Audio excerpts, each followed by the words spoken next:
वृंदावन बिहारी लाल की जय। परम करुणामय श्री गुरुदेव भगवान की जय। साधक को आहार में पूरी सावधानी रखनी, कारण यह सात्विक शुद्ध आहार सो ही सतोगुणी मन बने हैं। जैसा खाओ अन्न वैसा बने मन, और जैसा पियो पानी वैसा बने मन। जैसा करो संग वैसा चढ़ी रंग। बहुत अनुभवी पुरुषों ने ये बात बताई। जब हम वृंदावन में थे, वृंदावन वाले परम पूज्य परम श्रद्धेय श्री चंद्रशेखर बाबा एक दिन हमें बोले, बाबा भजन में ये दो बात को विशेष ध्यान रखना। पहले अन्न शुद्धि और दूसरा है संग शुद्धि। सतोगुणी आहार ये भजन में बहुत सहायक है। साधु के लिए तो, विरक्त साधुओं के लिए तो माधुकरी का अन्न, भिक्षा का अन्न सबसे श्रेष्ठ है।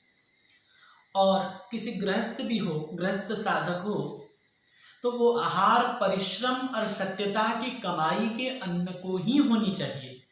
सच्चाई और परिश्रम की कमाई को अन्न ही यथार्थ में सात्विक अन्न है।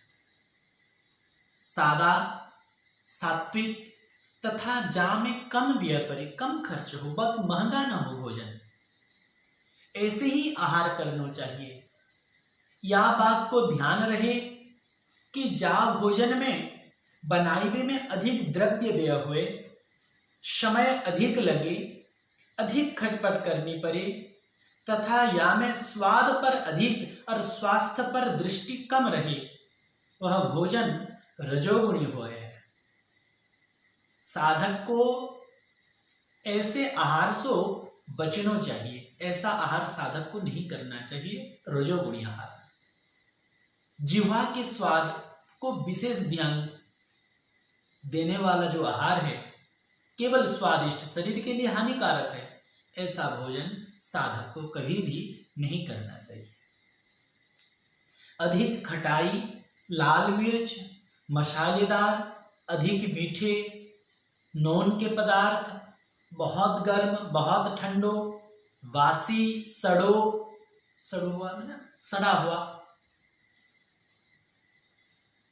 मादक एवं उत्तेजक वस्तु को सेवन, यह तमोगुणी आहार है। ऐसे आहार कबहू न करे, स्वास्थ्य के लिए ये हानिकारक है। शरीर के सार तत्व को ये नष्ट करे हैं। बचपन सो ही उत्तेजना दे हैं। यौवन तत्व को ये नष्ट कर देता है। जीवन तत्व को, जीवनी शक्ति को ऐसा भोजन नष्ट करा देता है। भोजन में स्वास्थ्य को ही विचार रहे।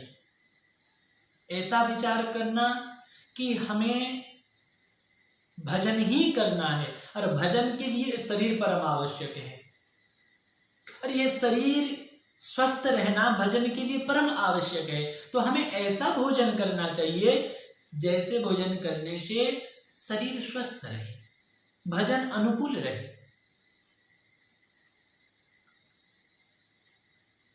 भोजन में स्वास्थ्य को ही विचार रहे, किंतु जीभ के स्वाद के विचार से कोई आहार न करे। पचवे में भारी तथा गरिष्ठ पदार्थ को सेवन अधिक मात्रा में न करे। जो पदार्थ पचवे में विलंब करे हैं, वह पेट को बिगाड़े हैं, वायु बनावे।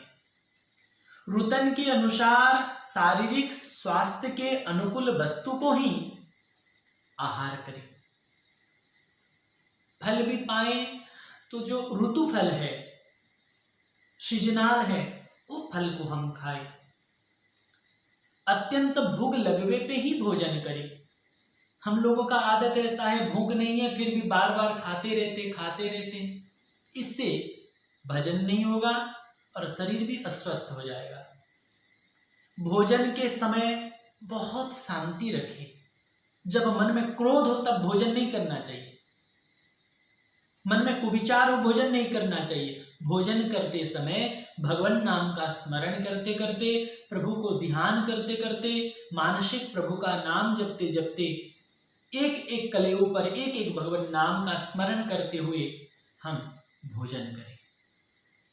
चबाए चबाए के धीरे धीरे भोजन करें, बहुत जल्दी जल्दी नहीं, धीरे धीरे चबा चबा के भोजन करें। भोजन के बीच बीच में बातचीत से बचे, भगवान स्मरण बने रहे। सादा आहार करें, वाको भजन के द्वारा पचा लें। जैसे मृतक अन्न, श्राद्ध अन्न, ये बुद्धि भ्रष्ट करे हैं। जो भगवत भजन करके इसी शरीर इसी जन्म में भगवत प्राप्ति करना चाहते हैं, उनको श्राद्ध अन्न भी नहीं खाना चाहिए। अतः या को साधक कबहू ग्रहण न करे, तथा जात सुतक शुद्धि के अवसर में अन्न को ग्रहण करवे सो बचे, और यथासंभव तो विवाह के अन्न सो भी बचे साधक।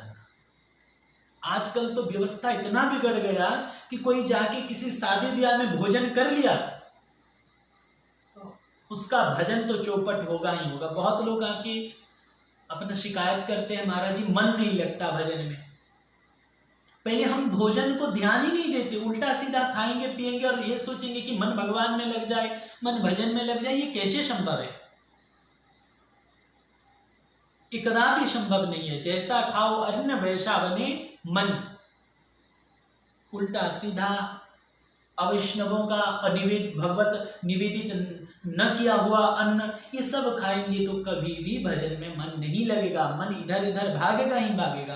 अगर मन भगवान में लगे, हम ये चाहते हैं, तो हमें आहार पर बहुत विचार करना पड़ेगा।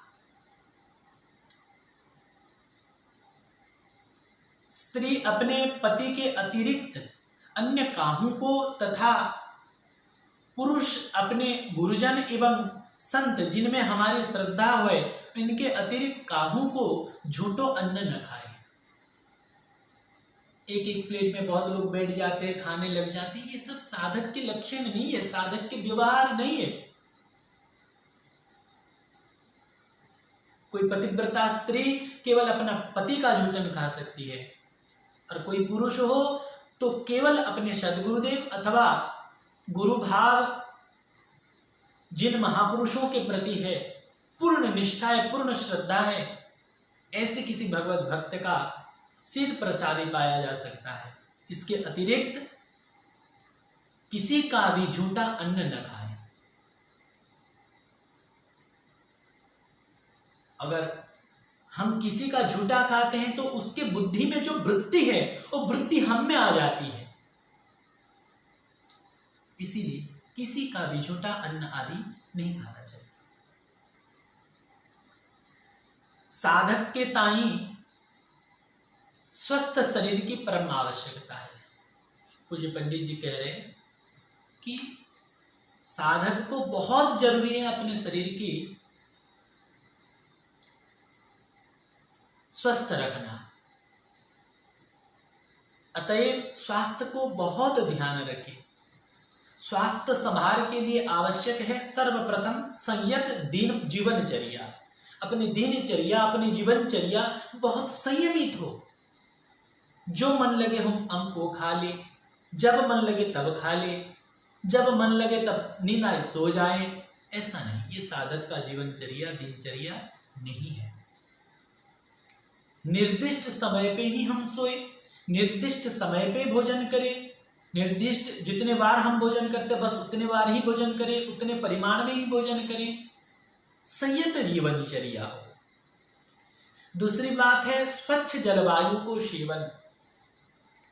तीसरी बात है शुद्ध सात्विक आहार, जिसकी चर्चा अभी हुई, सात्विक भोजन। चौथा बात सीमित कार्यभार। अगर बहुत परिश्रम किया जाए तो भी शरीर थक जाता है, फिर भजन नहीं होता।